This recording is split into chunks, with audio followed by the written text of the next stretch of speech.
नमस्कार मंडळी, मी सुरेश आणि आज मी गोंडी महाराज मठ पाडगाव येथे आलोय आणि इथे येण्याचे कारण म्हणजे तर मंडळी जो भाडवस महिना आहे त्या भाडवस महिन्यात दरवर्षी 3 दिवस पारायण असते गोंडी महाराज मठमध्ये आणि तिथं दर्शनासाठी मी आलेलो आणि तर म्हणजे इथं बघितल्यानंतर माझ्या निदर्शन असं आलं की या पारायणामध्ये जर मी बघितलं किंवा तुम्ही बघितला तुम्हाला दाखवलो तर या पारायणामध्ये फक्त ज्या वृद्ध महिला वृद्ध पुरुष आहेत तेच इथं पाहायला मिळतं. या पारायणामध्ये एकही युथ म्हणजे जे युवक आहे ते एकही तुम्हाला तरुण पिढीमधलं कोणी बघायला मिळालं नाही. एकही तरुणी तेव्हा पारायणामध्ये बसलेला मला दिसलेलाच नाही आहे किंवा मुलगी असेल किंवा मुलगा असेल तरुण कोणी या पारायणामध्ये मला बघायला मिळालेलं आहे.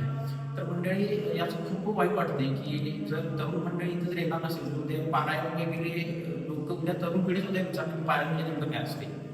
तर म्हणजे इथं जर कुणाची वरात असते लग्नाची किंवा काहीतरी ऑर्केस्ट्रा असतात तर सगळे तरुण तुम्हाला इथं पाहायला मिळाले असते.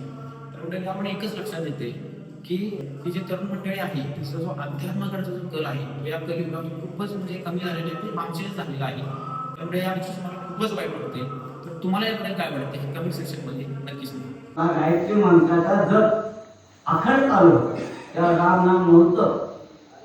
रामायणामध्ये राम नामाचं नाव नाही, फक्त गायत्री मंत्र म्हणायचा. जो तुम्ही इच्छित फल आहे ते तुम्हाला प्राप्त होणार. तर म्हणायचा किती? किमान 108 वेळा. जो देव माझा ही भावना होत नाही. आमचं कसं होतं, ताप आला की देवा देव माझा बाप, देव माझा बाप, देव माझा, देवासाठी तापांना आणि ताप गेला की